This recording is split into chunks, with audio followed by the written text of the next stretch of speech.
one of the key policies the Voice will no doubt want to push for, assuming, of course, it is done before then, if it gets up.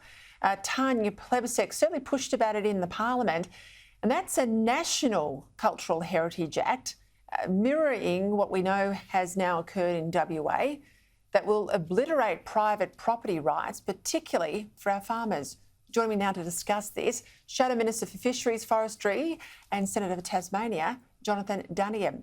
Senator, thank you for your time. I've watched Question Time in the House very carefully. Tanya Plibersek, she's Environment Minister, of course, pushed on claims or certainly statements she's made about wanting heritage law change at a national level. The sense is very much, and the allegation very much is, that she will take what's now passed the Parliament in WA and replicate that across the board. That's the fear of the farmers. The National Farmers Federation's come out very hard against this prospect. She's not ruled it out. Do you think this is likely to happen? Is this the plan? I reckon there's a fair chance, Peter, and it's good to be with you, that Labor are going to push ahead of this with this set of proposals. I mean, there's this secret options paper that a few people have seen that made its way into the public domain, and it contains exactly what you've just described. And I was over in WA just a few weeks ago, and the fear and anxiety and the chilling effect these laws are going to have on business and household decisions. People are putting off decisions to develop properties, to do something with their farm, because they are not certain what will happen. The penalties are a disgrace. We asked, 9 times in the Senate, and there was countless more questions in the House through the week, and every time they refused to rule it out. The one thing they did do, though, is try and conflate it with the No campaign. None of us in the Senate mentioned the Voice at all. But, as they say, if the cap fits, wear it. And I reckon this is exactly what we should expect under the Voice proposal. Well, it's nothing to do with the Voice, because obviously this passed the WA Parliament a lot earlier than we saw the Voice proposal pass the federal Parliament.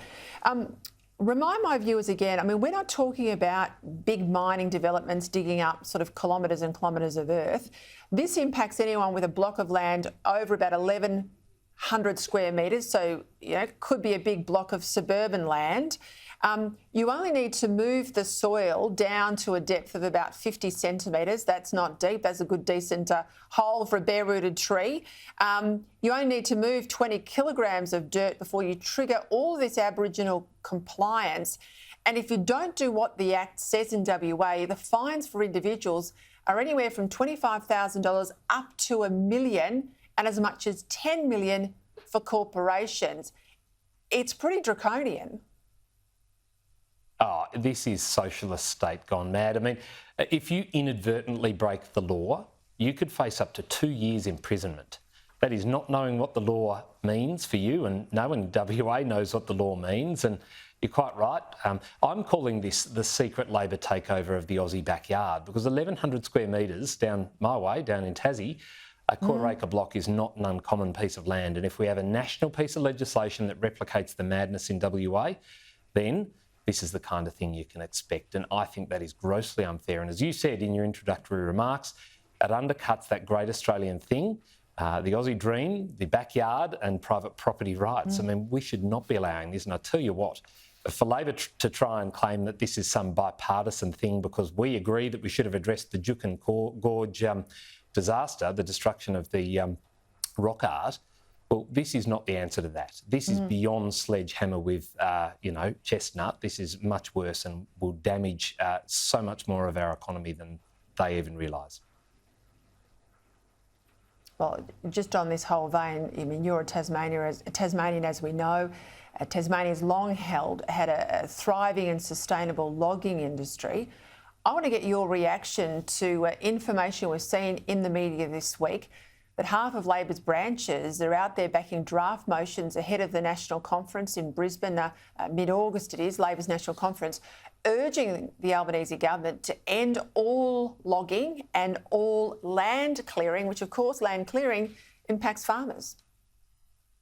Yeah, I've spoken about this a couple of times in the Senate, and my Labor colleagues just laugh it off. Don't worry, it's nothing to worry about. But this is Labor policy that they are going to be determining at their national conference. Their platform guides what they do. Now, we've asked Murray Watt, the Forestry Minister, we've asked Tanya Plibersek, the Environment Minister, do they stand by our forestry industry, in particular native forestry, which is the one that's normally in contention? And they never back it in. They'll never stand up for it. And we've seen what happened in WA, where they've banned native forest logging, sending it offshore. They've banned it at the end of this year, as we've discussed previously, in Victoria. And I will guarantee to your viewers, it's coming to every other state in this country, courtesy of the Labor Environment Action Network, which is going to take over the joint. So if you think you're seeing draconian environmental laws today, just wait till after National Labor Conference. It's going to be a horrendous time. And we've got our work cut out for us in the coalition, and we are going to fight very, very hard to ensure that that madness does not become law. How does it make sense, Senator Duniam? I mean, obviously there's a huge impact for jobs and regional economies in logging and other things, of course, associated with forestry. But trees are renewable. I mean, you cut down, it sequesters carbon, but if you cut down a tree, you can replace it with a tree or replace it with 2 or 3 trees every time. I mean, it's not a finite resource. Exactly right. And by law in Australia, when trees are cut down for productive purposes in a forestry setting, plantation or native, they're to be, and particularly in native, they're to be replanted. So your point about it being renewable is exactly right. And as they grow, they suck in carbon, you cut it down, the carbon's stored forever.